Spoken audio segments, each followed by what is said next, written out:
Good morning, everybody. Joanne will be here, but she's still out on her run. Sorry, just kidding. I had to say that. She's traveling, so we weren't actually going to do a What the Heck Just Happened this morning. And then at about 1:38 Eastern time this morning, the U.S. Struck Venezuela, and I figured you all would want to hear about that. So let's wait for just a minute until Facebook gets here. And by the way, I was up when the strikes happened, and so I am a little short on sleep, so I may be not even as more incoherent than usual today. Facebook is here. So hi, everybody. So as I said, I'm here today without Joanne, but this is a good time to remind you that she does have her own YouTube channel. She does do her own shows. And we always forget to say that because we have such a good time talking. And today she is on the road, so we're not going to do our usual What the Heck Just Happened. And I'm sorry about that. We had intended sort of to take the day off, but then, as I say, at about 1:38 Eastern time, the United States struck Venezuela. And I wanted to give you the backstory for why this matters so much. Aside from the people in Venezuela, aside from the fact that Maduro is a really bad guy, aside from all that stuff, there is a much, much bigger game afoot. And I just thought I'd remind you of that before Donald Trump gets on the television and tries to explain to you why this was such a terrific idea. So let's start with the first piece that you're going to hear a lot of, and that's that Maduro is a bad guy, and he is. That just is the case. The government of Venezuela was elected originally, but then now he won't leave office, and he has destroyed Venezuela's economy. That's one of the reasons that so many Venezuelans are leaving the country and going not just to the United States, by the way, but elsewhere. That is not, however, really apparently why the Trump administration is going after Venezuela. As you know, we have been bombing small boats apparently from Venezuela. One of the things to be careful about in the news is that when people start to repeat stuff, it takes on a life of its own. So our understanding is that the small boats that the administration has been bombing by calling them narco terrorists are from Venezuela. But right now, we still don't know who those people are. So when I use words like allegedly or we think, it's worth remembering that it at least appears that one of those boats was not from Venezuela. And I say appears because the whole point is this has been shrouded in such extraordinary mystery. But the administration has been hitting those small boats, arguing that the drug traffickers that are using the country of Venezuela to move drugs are affiliated with the Maduro regime, which experts say is not the case. And it's also worth remembering that when the Trump administration insists that those drugs are killing a lot of Americans, they are implying that the drugs that are crossing Venezuela from other countries, by the way, Venezuela itself is not a big producer of drugs. It's a trafficking corridor. They're implying that those drugs are illegal fentanyl, illicit fentanyl, but they're not. The drugs that come across Venezuela overwhelmingly are cocaine, and that's what the administration has said to Congress, that this is cocaine they're going after. But then to the public, they're saying this is killing a lot of people. And cocaine is nothing to take for your health, but it's not fentanyl. So there's a lot of fuzziness going on around there. So what happened last night was an extension of that those attacks on those boats, which most legal experts think are illegal because we're not at war with Venezuela and there's been no due process for the people in those boats. And in the past, we have simply stopped those boats and taken them to a port for the legal system to work its course. And in fact, recently, at the end of 2025, when the U.S. hit a couple of those boats and it appeared there were survivors, they called in the Coast Guard to come get the survivors and do the normal, which is take them to a place where they can be tried or, arrested and tried. There appears to have been a covert operation in Venezuela that Trump blurted out on the radio the other day. But now this morning, as I say, a little before 2 o'clock, the United States appears to have struck the capital of Venezuela, Caracas, and taken out, literally not killed, but taken away Maduro and his wife. It appears that his vice president, Maduro's vice president, has fled to Russia. But again, we're early days here, and I'm just telling you what's in the news this morning so that we have a baseline for the background that I want to give to you and why this matters aside from what matters to the Venezuelan people, whom I don't study, by the way. I only know any foreign country as it interfaces with the United States. So my apologies to anybody that I can't answer any more questions on that. But the story that matters here in the United States and therefore to the rest of the world is twofold. The first part of that story is, as I have been recording now for months, Donald Trump is in an extraordinarily weak position. That is, his poll numbers are abysmal. The economy is in bad shape. There have been signs that the economy is better lately than economists are saying, but we really can't trust the numbers anymore because he has because of the delays and so on. That's not to say that the economists working in the federal government are all corrupt by any stretch of the imagination, but those numbers are just not solid anymore.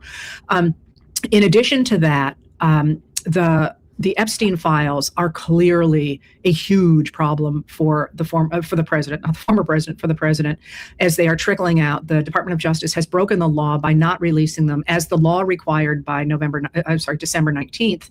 And the ones that are coming out are already really bad enough that any other president's career would have ended. And then New Year's Eve, the Republicans on the House Oversight Committee, led by Jim Jordan, a Republican of Ohio, released the transcript of the December 17th interview that former special counsel Jack Smith gave to the House Oversight Committee about Trump's retention of classified documents and attempts to overthrow the government on January 6, 2021, and everything that went around that. And that testimony was absolutely damning. The fact that they released it at night on New Year's Eve shows you how desperate they were to hide it. So with that backstory, the Supreme Court, before the end of last year, said to Trump that in a preliminary decision, it was not the final decision, but it tended to show which way the decision was going to go, that Trump could not deploy federalized National Guard troops in the area around Chicago.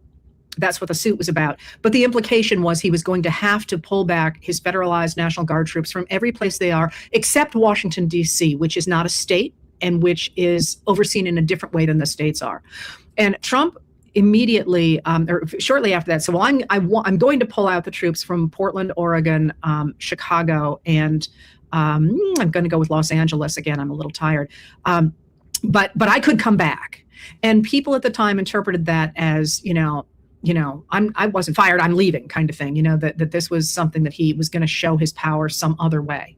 And you need to have that backdrop behind you too for what is happening in Venezuela. Okay, so now he has struck Venezuela and he is taking out the leader of Venezuela and the leader's wife. Again, bad people. But he was on the Fox News channel this morning basically saying, now we have Venezuela's resources, primarily its oil and the sweet crude that is off the coast of Guyana. It doesn't really matter. The point is there are resources in Venezuela that Trump is now saying, again, he says a lot of stuff, but saying the United States now has control over. And that's one of the things that the administration has been saying, is that Venezuela took American oil and we want it back. And there's a long, complicated argument behind that, but suffice it to say that that Venezuela did not take America's oil. That's a rabbit hole I'm not going to go down, because I wanted to get to this part, and this is actually why I'm here this morning. This is a really, really, really big deal that the United States has struck Venezuela. And the reason that it is such a big deal, aside from everything else I've just said, is because the United States, with this action, has signed on to the project of destroying the rules-based international order that the Allies after World War II worked with other countries to put together to prevent future wars. What that means is this. Remember, in the early 20th century, we had World War I, and then before that was even in the rearview mirror practically, we had World War II. And those wars are just hideous wars. I mean, they're world wars, right? And you know all the stories about both of them. At the end of World War II, the Allies, of which the United States was a major partner, recognized two things. They recognized that the world had to have a better way to solve differences between countries. And they recognized, especially Eisenhower, Dwight D. Eisenhower is going to become the United States president in 1953, was the supreme commander of the Allied Expeditionary Forces. And he recognized the importance of this. And that is, at the end of World War II, the world has nuclear weapons. And nuclear weapons are game changers, because what they do is they say if countries get mad enough at each other and you get a wackadoodle in charge, and he doesn't use the word wackadoodle, but it works. He's talking not only about political extremists, but also religious extremists and other extremists who can commandeer a population. This is a little bit of a rabbit hole I'm going to give you, but this is a real issue after World War II. People are trying to figure out why populations will follow a wackadoodle like Mussolini or Hitler or whatever. And this is this is where a lot of my work centers, is how do you get a population to say, oh yeah, I'm okay with this. And Eisenhower cares deeply about this. It was actually studying Eisenhower that got me interested in it, because Eisenhower recognized that it was such a huge deal for the world going forward. He was profoundly moved by having seen the Order of Prison Camp and what humans would do to each other. And he recognized that if humans would do that to each other in a world that had nuclear weapons, they could literally end the world. So at the end of World War II, the Allies and their partners got together and said, we have to come up with a better way. And what they did is they came up with the idea that across the globe, there would be rules, that rather than just having rules within a state, within a country, that there would be rules for the world. And those rules, some of them were financial, some of them were, we've got the International Declaration of Human Rights. There are all these different ways that the countries in the world were supposed to work together. And crucial to that was the United Nations. The United Nations eventually becomes headquartered in New York, and the United States is like the anchor of the United Nations. And the United Nations matter for a lot of reasons, but one of the reasons the United Nations matter is because it says other countries or countries cannot invade each other. You cannot just say, I want your oil, and go into that country, which is the way we got into the messes of World Wars I and II, that you must respect each other's sovereignty. And then there are all these ways that we can work out disputes and so on. Now, there are people, and I am one of them, who have always felt that there was a weakness written into that charter. But I'm not sure that's a rabbit hole you want me to get into. The point here is that there were rules, and big countries were not supposed to invade little countries, bigger countries. So if you think, for example, about the first Gulf War, what the United States did under Republican President George H.W. Bush is they said to Iraq, no, you can't take Kuwait. And that, I don't know about you, when I was much younger then, and I was like, it's all about the oil. But in fact, there was the principle that Iraq could not simply say, hey, I'm taking Kuwait. We pushed, if you remember, the United States troops pushed Iraq back over the border and stopped. So, you do you, but we are going to make sure that you can't just take over a smaller country. All right, that's the rules-based international order. Now, Russia doesn't like that. Under Putin, Russia does not want the rules-based international order, because it wants Ukraine, and it also wants other countries, but pretty openly wants Ukraine. And this has been a struggle that's been going on. Remember that the United States, Russia, and the UK promised that we would respect Ukraine's sovereignty if Ukraine gave up its nuclear weapons. It did give up its nuclear weapons, and in goes Russia in 2014. And the United States stood against that, but somewhat half-heartedly. And this is the struggle that's been going on since then, since 2014, for the control of especially those eastern parts of Ukraine. Putin needs those. He wants those and he needs those. There's all kinds of problems in the Russian economy, which is actually quite an interesting rabbit hole that I won't take you down right now. But he wants and needs those industrial areas of Ukraine in order to prop up his own rule in Russia, and that's in real trouble right now. Meanwhile, he also recognizes that Trump's position, including his mental position, is dramatically weakening. So if he's going to get that, he's got to get that now. So one of the things that Putin has articulated repeatedly is the desire to get rid of the rules-based international order, which he says is threatening him, even though it's simply saying, no, you can't take over Ukraine. And he wants to replace it with something based in the idea of spheres of influence. That is, you'll get one really big dog in an area, and all the other countries are going to have to do what it says.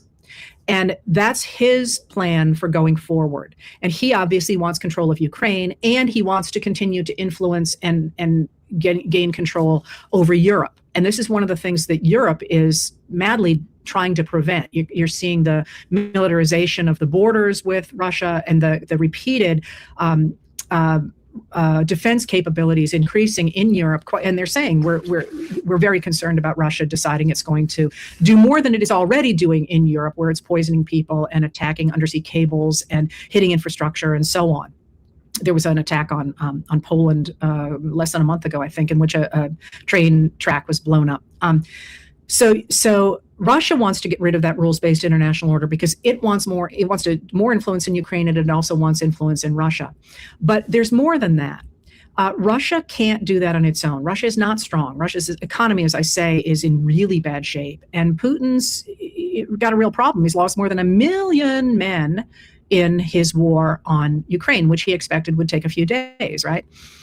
How can he possibly do that? He can't.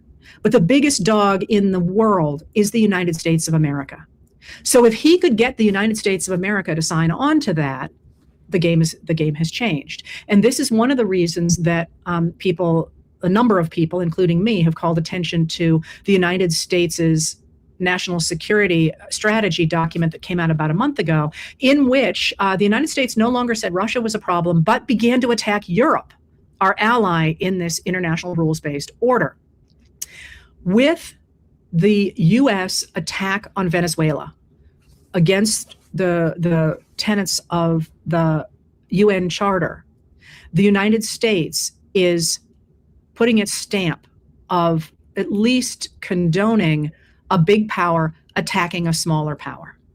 And you know that this is what's going on because instantly Taiwan, which is very concerned about an invasion from China, popped onto social media and said, hey, we're not buying this. We're still believe in our sovereignty.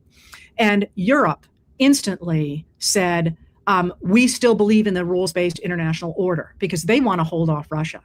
So what the United States just did is it said, we're tossing overboard the rules that have kept the world from another world war since the 1940s, and instead believing that we want to have our own sphere of influence. And you can see this with Trump talking about taking Greenland, which, by the way, in April, it feels like a million years ago, Putin gave a speech saying, hey, take this seriously because the U.S. should have Greenland. Well, what's in Greenland is, of course, access to more resources, but also if the U.S. had more power over Canada, Greenland, the United States, and now South America, it becomes the hegemon of the Western Hemisphere here. It is a much weaker position for the United States than it has had since the 1940s, because rather than being part of the entire globe, we simply become the power that's going to grab all the resources in other countries. But it's one that looks very attractive to somebody like Donald Trump because of the degree to which he and his cronies can do what Putin has done, which is strip the lands for parts and put the money in their own pockets. And, already we are seeing people in Trump's circle reaching for the oil in Venezuela, and there's just going to be extraordinary corruption around this. Trump has done this without the approval of Congress. And that's the final piece here that you need to pay attention to. He is claiming the right to invade another country without provocation. I mean, this idea that these are narco-terrorists that are hurting the United States is a fantasy. Without provocation and without consultation with Congress. And this was really deliberate. The first attack on the boats was on September 2nd. That's the double tap strike that has, gotten such attention. But it was on September 2nd, and within 2 days, under the War Powers Act of 1973, the president has to inform Congress that he has done so. And Trump did that. And he said, I'm informing you because of the War Powers Act. But under the War Powers Act, the president has only 60 days to act without getting approval of Congress to continue those strikes. And Trump just blew through that. He never got that approval. And now he has just continued with that, going into Venezuela without Congress. Congress under the Constitution is the only body that can declare war. And again, under the War Powers Act, he ought to have consulted with them. It appears, as I say, very early days here, that he informed Republicans in the, at least on the Gang of Eight, that he was going in, but not the Democrats, which says he is declaring himself the leader of a one-party dictatorial state. And that's the other piece here. When you think about this, again, Maduro is nobody's buddy. He's just not. But there are the way that Trump has done this, and Trump's advisors, by the way, I'm not sure how much of this is Trump and how much he just likes the bangs, which is what he was talking about on the Fox News channel. The way he has done this not only destroys the rules-based international order, it also destroys another guardrail of the Constitution. So when I say this is a really, really, really, really, really big deal, this is a cornered president who is in serious trouble with the American people and with legal issues over, I mean, he seems to think the problem with the Epstein files, at least so he says, is that people will be embarrassed. They're not hiding those files to stop people from being embarrassed. They're hiding those files because there's something huge in them. And by the way, I was an Epstein files skeptic, big time. But the more they're doing this and the more we're seeing, the more you know there's just got to be something there, or they would have released them all. And then we've got Jack Smith out there right before January 6th, which is coming up in 3 days, and has been a real issue of concern for a lot of us, is that on the 5th year anniversary of January 6th, he would try something. Well, here we have an attack on the rules-based international order. Here we have an attack on the U.S. Constitution. And if we get rid of those two things because of the direction and the ideology of people like Vladimir Putin, the president of Russia, the next step in the United States is to move more and more into an authoritarian regime like that. And if that authoritarian regime like that gets its full hold here in the United States, you can look at Russia now, where there's a very few people who are extraordinarily rich, but whose lives are very much in danger. A lot of them seem to have a lot of problems with windows and poison. And you can assume that these trends that we're seeing in the United States already are going to be coming here. So when you see people saying, well, Maduro's a bad guy, this is a great way to get rid of him, this is the way the United States should operate, be very clear that Maduro is absolutely a bad guy. But if you break all the rules to get him the way Trump has done, what's being destroyed is not simply Maduro's regime. And by the way, I should have said this. Heads of state enjoy immunity. There's no way that we should have the right to try him, especially since we did try and convict by a jury of the former president of Honduras, who was doing the drug trafficking, and Trump just pardoned him. So as people are saying at this point, Maduro's people are probably looking at how much money it will take to free Maduro if he puts it in the pocket of Trump, which is, of course, exactly what Putin does, grabs people and then uses them essentially as hostages.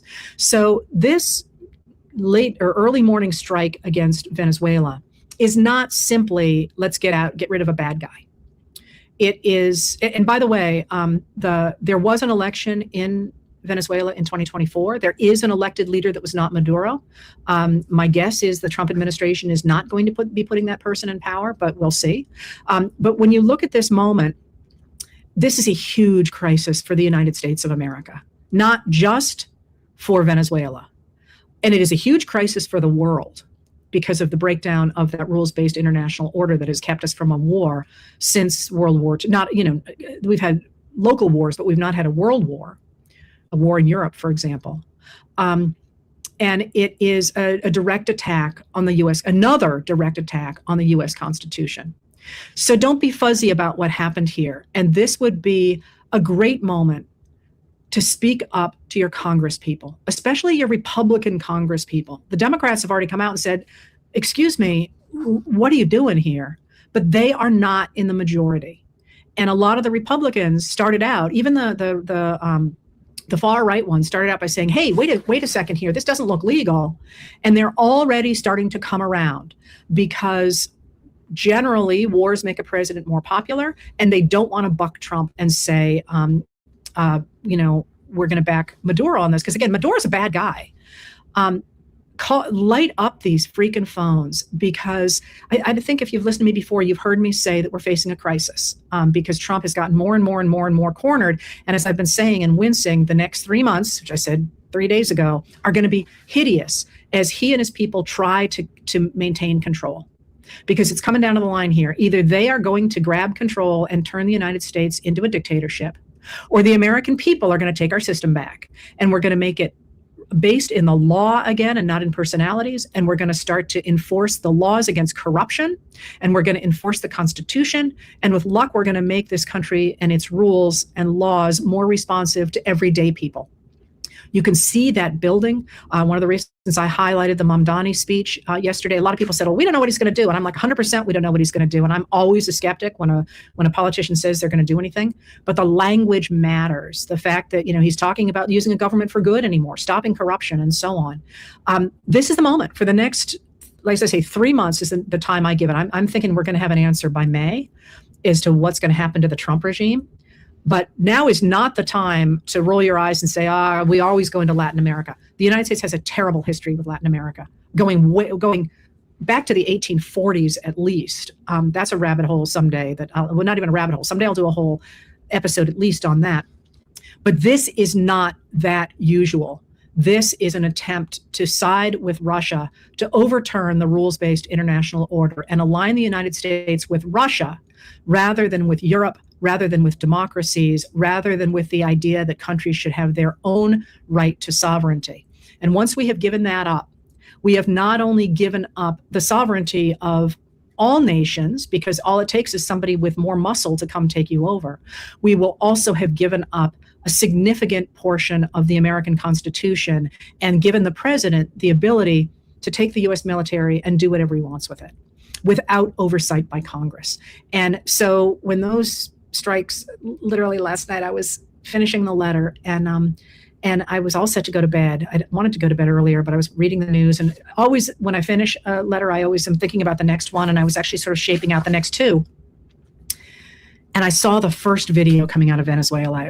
I remember it was 1:38. And I was like, no. And then within 10 minutes, there was confirmation. And I thought, this is it. Here we go. On that note, please speak up. This is it. And it's going to get worse. I've maintained this all along. It's going to get worse. But the vast majority of Americans want the Constitution. They want rules. They want laws that apply equally to everybody. They want to be treated equally before the law. They want to have a right to a say in their government, and they want to have equal access to resources. And my friends, that is not a radical position. That is the same position that FDR had in the 1930s. It is the same position that Teddy Roosevelt, a Republican, had at the turn of the last century. It is the same position that Abraham Lincoln took in the 1860s. That's what it means to be an American. And this is our moment to try and protect that for the 21st century. Anyway, by my calculation, Trump should be about to speak about what he's done. You can go hear what he has to say about it, but that's the backstory. That's what's at stake in the U.S. strikes on Venezuela. Thank you for being here. And if more happens, I will keep coming on in an impromptu way like this. Thanks for being here.